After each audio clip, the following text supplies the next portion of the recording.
What's up YouTube, c'est Eyo Coralie, j'espère que ça va bien. Aujourd'hui on se retrouve pour une nouvelle vidéo. Faudrait que je change d'intro parce que c'est chiant forcément si tu regardes la vidéo, tu sais qu'aujourd'hui il y a une nouvelle vidéo. C'est complètement con. Aujourd'hui j'ai décidé de faire une vidéo où j'allais vous parler de tout ce que je pouvais mettre comme crème et comme soin, comme produit sur ma peau parce que on m'a plusieurs fois demandé de le faire et on m'a déjà demandé comment est-ce que je faisais pour avoir la peau aussi lisse. Sauf que je vais vous expliquer que c'est pas du tout le cas et que j'ai vraiment une peau pas catastrophique, mais j'ai pas la best peau qui existe quoi. Avant de vous montrer tout ce dont je me sers, je vais vous expliquer comment est ma peau et pourquoi ce que vous voyez à la caméra n'est pas la réalité.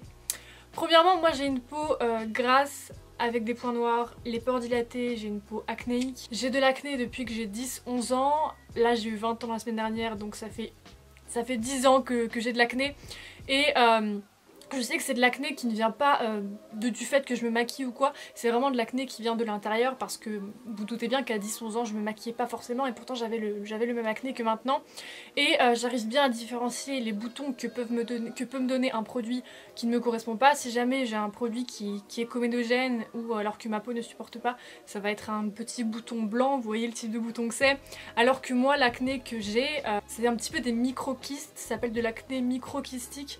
En fait c'est des boutons qui vont pas forcément devenir blancs mais ça va faire une bosse.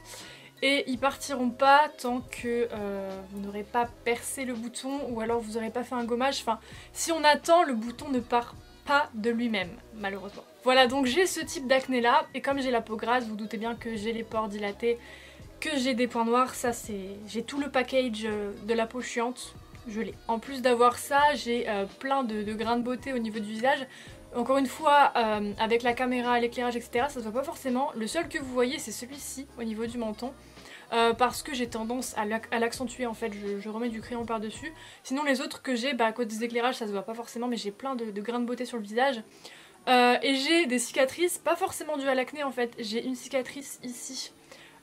Parce qu'en fait j'avais un grain de beauté avant, un gros grain de beauté un petit peu style Cindy Crawford et comme j'avais déjà celui-ci, je me suis dit que deux grains de beauté assez tape à l'œil sur le visage au niveau de la bouche ça faisait de trop, donc j'ai retiré le plus gros. Comme c'était celui-ci le plus gros, j'étais de me le faire retirer et depuis j'ai une cicatrice ici, j'ai aussi des cicatrices sur la joue en fait ici parce que quand j'étais petite je me suis pris un gros caillou dans la gueule, j'ai failli finir borgne mais ça va, je vous vois, mais en fait du coup j'ai une cicatrice au niveau du cerne, j'ai une cicatrice ici. Voilà, donc ma peau n'est pas lisse et sachez que ce soit pour moi ou pour tout le monde en fait, que vous regardiez YouTube ou la télé, ce que vous voyez sur un écran ne peut pas être ce que vous voyez en vrai. Tout simplement, là ça se voit, je suis maquillée, mais même si je suis démaquillée ou même si vous regardez quelqu'un à la télé ou sur l'ordinateur ou sur peu importe la plateforme, si vous regardez même quelqu'un qui est démaquillé, les éclairages et rien que le fait que ce soit filmé en fait, une caméra ou un appareil photo, ce n'est pas des yeux humains,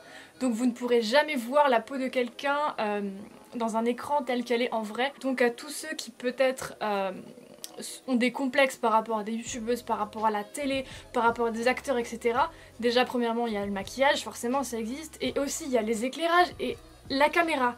La caméra ce n'est pas vos yeux, donc vous pourrez voir quelqu'un sur un écran et voir quelqu'un en vrai, la qualité de sa peau ne pourra jamais être la même. Voilà, je vous le dis juste, même avec tous les efforts du monde en essayant de faire de mon mieux pour que vous voyez ma peau comme elle est réellement, je peux pas vous la montrer comme si vous la voyez en vrai en fait, c'est impossible. Grosse parenthèse, mais je trouvais que c'était important de le rappeler, la caméra ce n'est pas des yeux humains, ça vous montre ce que ça veut montrer, c'est tout. J'ai oublié aussi de vous préciser quant à mon acné, les traitements dermatologiques que j'ai pu avoir. Alors moi on m'a toujours prescrit des crèmes à la con qui te dessèchent la peau mais qui font pas partir les boutons. Voilà, moi ça m'a toujours niqué la peau, mais alors les boutons ils bougent pas.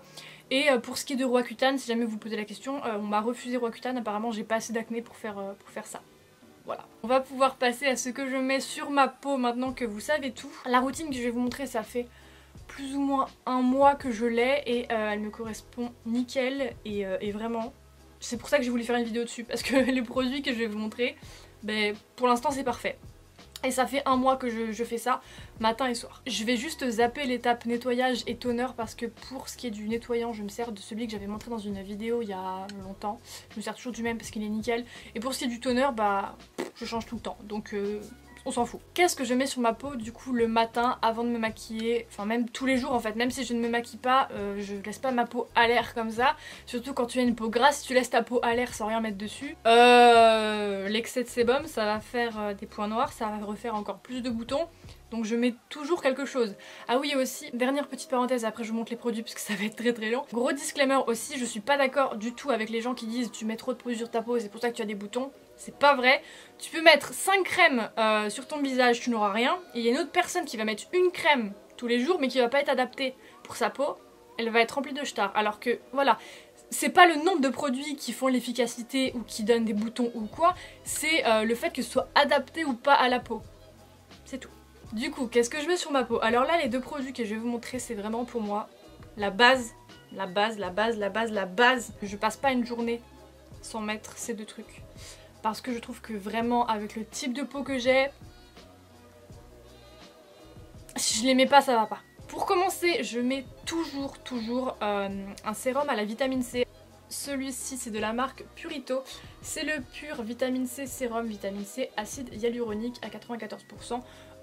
Ça fait un mois que je m'en sers, je trouve que les sérums à la vitamine C, ils se valent tous plus ou moins. C'est toujours à peu près les mêmes ingrédients à l'intérieur, donc bon, peu importe si vous prenez la marque là ou une autre, la plupart du temps c'est pareil. Je mets ça tous les jours sur ma peau, tous les matins. Pourquoi? Alors, vous allez vous dire, acide hyaluronique c'est quoi? C'est pour les rides. Mais Coralie, tu n'as pas forcément de rides à 20 ans. Ce que je trouve efficace avec ce sérum là, c'est pas l'effet sur les rides ou pas, parce que est-ce que je me rends compte? Non. Mais c'est qu'en fait, c'est excellent je trouve pour atténuer les cicatrices, pour lisser la peau et lisser le grain de peau. Et ça calme l'acné aussi je trouve depuis que je m'en sers. Celui-là ça fait un mois, celui que j'avais avant... je crois que cumulé ça doit faire 6 mois que tous les jours je mets du sérum à la vitamine C sur mon visage. Et honnêtement, j'ai toujours de l'acné, je suis à 99% sûre que j'en aurai toute ma vie. Plutôt que de chercher à tout prix à faire partir mes boutons et à niquer ma peau, bah, j'apprends à vivre avec en fait. Et à atténuer les boutons, à les diminuer.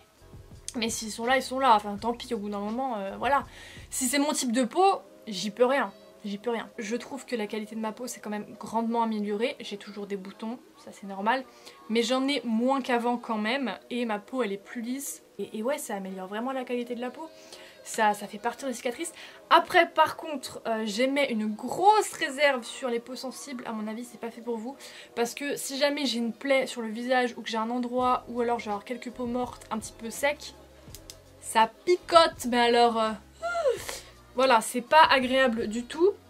Donc c'est vraiment quelque chose qui va tendre la peau, qui est assez puissant en soi. Donc si jamais vous avez la peau sensible, la peau sèche, etc. Peut-être pas. Après si vous avez une peau grasse ou mixte, ça va. Mais perso je trouve que c'est vraiment un très bon produit. Et pour moi c'est devenu la base de tout ce que je mets en fait. Il n'y a pas une journée qui passe sans que je mette ça. Pour mon visage je mets... 2 pompes, ouais. Après c'est quelque chose de très liquide, je vais vous montrer, bah du coup c'est un sérum, vous vous doutez bien. Vous voyez, c'est liquide. Hop, et c'est un petit peu orange, mais une fois appliqué, c'est transparent. Hein. Une fois que j'ai mis mon sérum à la vitamine C, pareil, là il ne se passe pas un jour où je ne mets pas ça parce que le BABA. Je mets de l'aloe vera. Ce qui est bien avec l'aloe vera, c'est que vous pouvez vous en servir pour le visage, pour le corps, pour les cheveux, en masque, enfin... Il y a vraiment plein d'utilisations avec ça.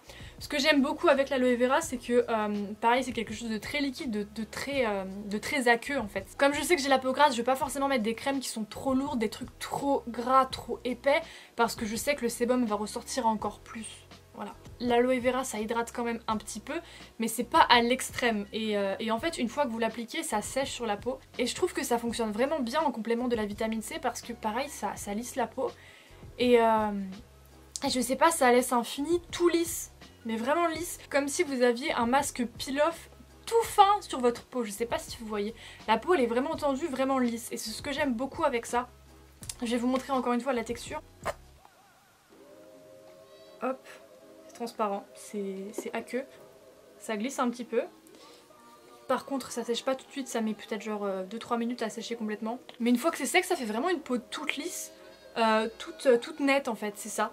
Et c'est ce que j'aime beaucoup avec ces deux produits là. Ces deux produits là je les mets tout le temps. Après ça, ce que je vais vous montrer, je ne les mets pas forcément tous les jours. Là ce que je vais vous montrer c'est une crème de chez Purito encore une fois, donc c'est la même marque que le sérum, et c'est la Dipsy Pure Water Cream, donc c'est une crème hydratante. Je la mets très souvent en ce moment au niveau de mes sourcils. Pourquoi?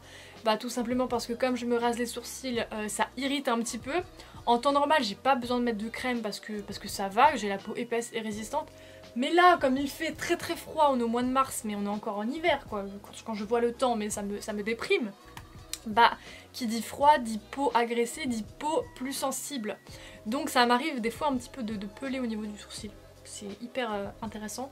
Donc je mets un tout petit peu de cette crème au niveau de mes sourcils et j'aime beaucoup. Pareil, ça m'est déjà arrivé d'en mettre plusieurs fois au niveau du creux du nez parce qu'en hiver, quand vous vous mouchez et tout, bah là il y a des peaux mortes et tout, puis c'est un petit peu sensible. Quand je vois que j'ai un endroit qui est un petit peu plus sensible, un petit peu plus sec avec des peaux mortes, je mets ça et c'est nickel.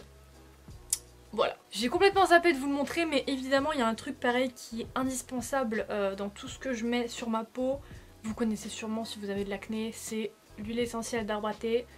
La base, donc celle-ci c'est de la marque Phyto Sun Arome. Ok, voilà, c'est du tea tree, c'est de l'huile essentielle de tea tree.